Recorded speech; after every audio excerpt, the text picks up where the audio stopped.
Hey everyone, welcome to part 2 of my 2020 bracelet collection video.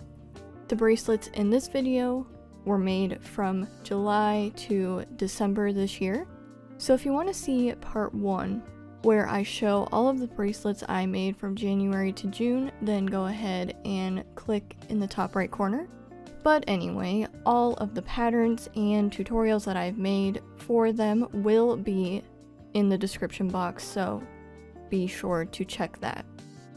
Now usually when I make my bracelets, I will finish them and throw them in a pile and kind of forget about them. So when I looked at all the bracelets I made from July onward, I was very surprised by how little I actually made. But what lacked in quantity made up for in quality, because when I look at all these bracelets, I just admire every single one of them. And because I didn't make as many bracelets, I actually did try my best to sort them all out by their months this time. So some of them may be in the wrong piles, but it's good enough. So for July, these are probably one of my most favorite bracelets I've made this year, mostly because I love this color combination. So I did sort of a quote-unquote normal rainbow order, and then I reversed it for the second bracelet, and I will cherish these ones forever. They're just so vibrant and cool, and this Aztec kind of inspiration just looks amazing. And then this color combination, it's pretty similar to the last one, but they are just a little bit darker and less vibrant. And then with this exact color palette, I made one of my favorite patterns of all time. This is the 12-string version anyway. And I made these really cool fishtail braids with this rainbow here. And really glad I did that, because normally I don't do fishtail braids for ties. And I made this because I was going to make a tutorial on it, and I know so many people ask me for one, but when I work on bracelets for, I guess, research purposes, you can say, for videos, I like to work them up so I can figure out, like, the most efficient knotting structure and the easiest one to teach, and I haven't quite figured out this one yet.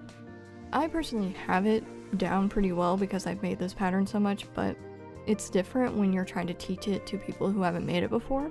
So I do hope to make a video on this someday, I just haven't quite got it yet. And then I made 2 more bracelets of the same pattern because, like I said, one of my favorite patterns ever. So I made these really beautiful color schemes here. Oh, and here is one more. And around the end of June, I, believe it or not, started playing Minecraft for the first time ever. Fun fact, I am in my 20s, so I am very far behind. But I got super obsessed with it, and by July, I wanted to try out making alphas again as well. So I made a bookmark. I didn't want this to be a bracelet, so I cut it off at the end, and eventually I'll add some kind of tassel, but these are all different bracelet book patterns, and I think they were all made by the same person, but I'll have it linked down below, of course. But yeah, it's not super stiff. It is a little bumpy. Overall, I think it turned out really nice for not making alphas like ever. Then I have these minimalistic arrows that I have a tutorial on. I absolutely love these ties as well. These are round braids, and they are so fun when you have 2-tone bracelets. And then finally for July, I made this really pretty arrowhead. I don't usually make arrowheads that often, but sometimes I get in that kick, and I love this color palette too.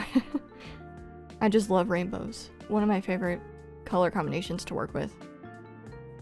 And now for August, we do get a little bit smaller in our collection. This is my sunflower mosaic that I made a video on. I actually really want to make like a choker out of this. It is a little bit on the thicker side for a necklace in my opinion, but I think this would be really pretty to have as a necklace. Then I made this bracelet for a monthly challenge. It was just something really random and easy to make because I clearly started losing inspiration on bracelets for a while. And then I made this one for a weekly challenge. Also did something really cool with this round braid, so you have the colors on one side and then you have the black on the other, and turned out super awesome. Then we have this sort of shaped braid kind of thing. I don't know what people like to call this, but just wanted to use up some of my purple strands, and because purple is probably my most favorite color ever, I love this one. And then finally, we have the color palette I used with this bracelet here. It is this really fun design. Super easy bracelet. This was made by Soda Pop on Bracelet Book, and I love like all of her patterns.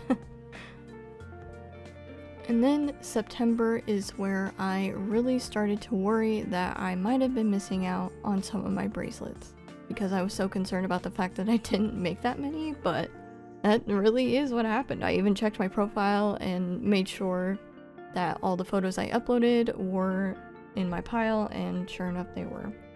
And so we have the 3D rectangle bracelet. If you saw on my Instagram, I was going to make a full rainbow of these, and by now have only finished about half the bracelets because the more I made this pattern, the more I hated it.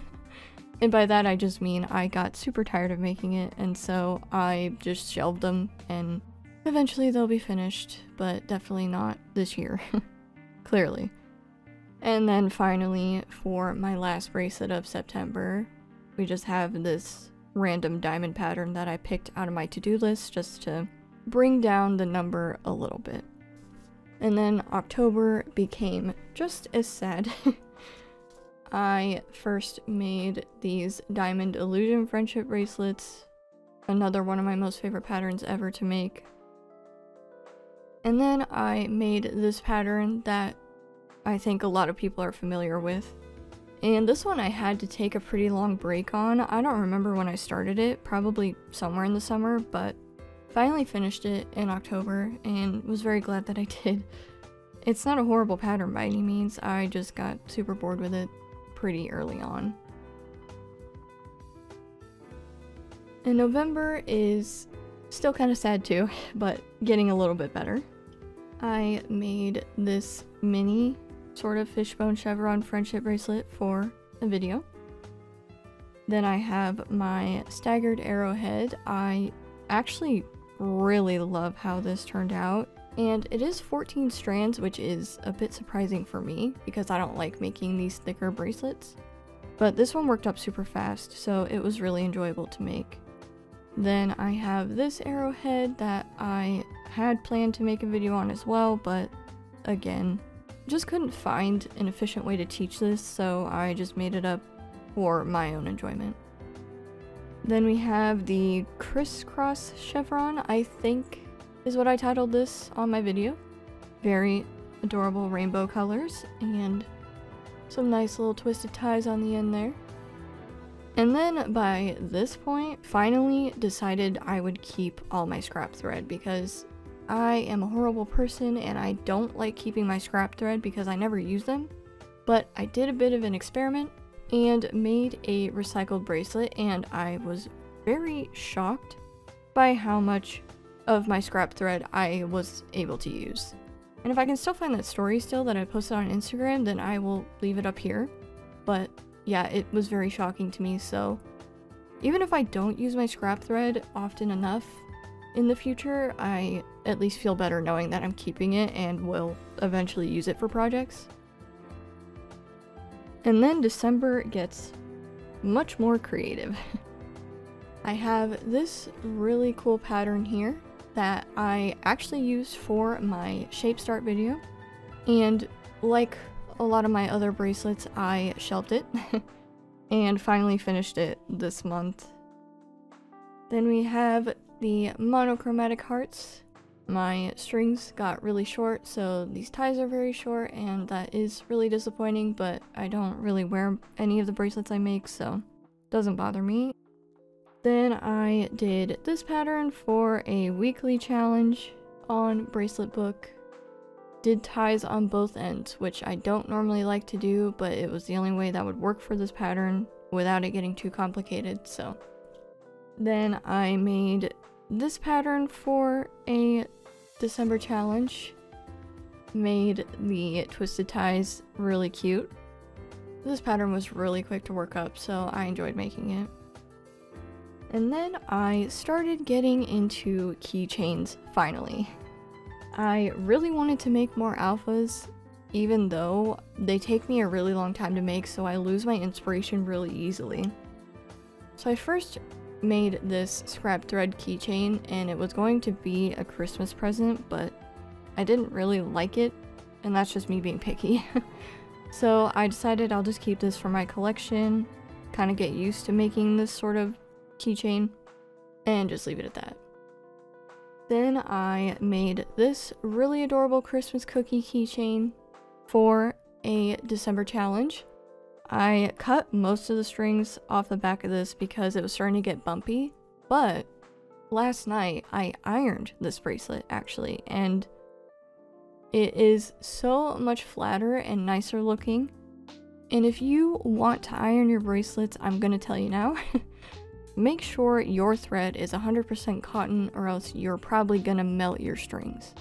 Acrylic doesn't heat well. I don't know how polyester handles heat, but with 100% cotton and putting like a towel over it and flattening it, it definitely works. And along with this cookie, I had made another one. Also had the same issue where this was getting really bumpy, so I cut most of these strings off, and then last night I actually completed this because I started this in the beginning of December. Ironed it out, and yeah, same thing. It's super flat and it's great. You can kind of feel a bit of a bump right here, but it's really not noticeable at all. And then finally, for December and the rest of 2020, of course, I have these Christmas patterns that I just released videos on not too long ago.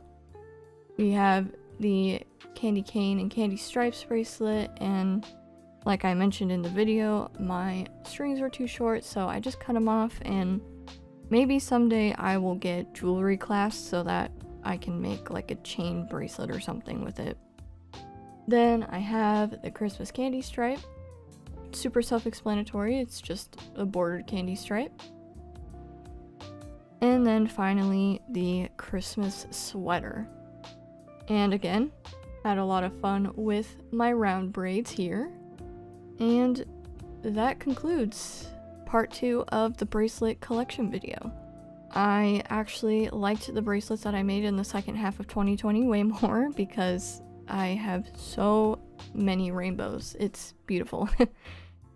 I just love color so much, so looking at these makes me feel pretty good. And I hope that this video can help you gather inspiration for what bracelet you should make next. Thank you all so much for watching this video today. I really hope you enjoyed it, and I will see you in the next one.